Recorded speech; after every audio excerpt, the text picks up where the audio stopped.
गंगाखेड शहरातील बसस्थानक चोरट्यांचा अड्डा बनला असून या ठिकाणी बसवण्यात आलेले सीसीटीव्ही कॅमेरे बंद असल्याने अडचण नसून पूर्णपणे कोळंबा अशी परिस्थिती निर्माण झाली आहे। मागील काही महिन्यांमध्ये बसस्थानक परिसरात पाकिटमारीच्या चोरीच्या घटनांमध्ये मोठ्या प्रमाणात वाढ झाली आहे आणि त्यामुळे या ठिकाणी आवश्यक त्या उपाययोजना कराव्यात अशी मागणी प्रवाशांमधून होत आहे।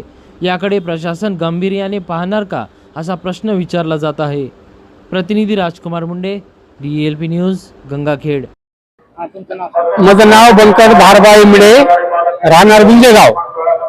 गंगाखेड बाजारामध्ये बैलजोडी माझी विकली 1,20,000 रुपयाला।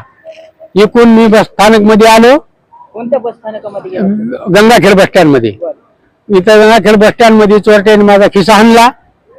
तो चोरट्या मी धरला। किती चोरटे होते एकूण? किती होते? एक धरला मी, फक्त 2 होते, एक सापडला नाही। तर ते समजा तुम्हाला सांगतो, त्यानं हे केलं, मला या बस स्थानक मध्ये पुन्हा सुद्धा मला सहभागी केलं नाही।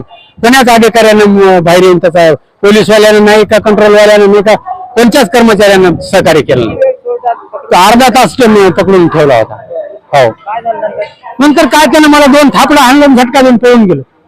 हो, यानंतर तुम्ही काय पोलीस ठाण्याला कंप्लेंट वगैरे केली का? पुन्हा पोलीस स्टेशनला गेलो, कंप्लेंट करून घेतो म्हणले, त्याने नाव नोंदणीवरून करून घेतली कंप्लेंट, पोलीस स्टेशनने सुद्धा घेतली नाही।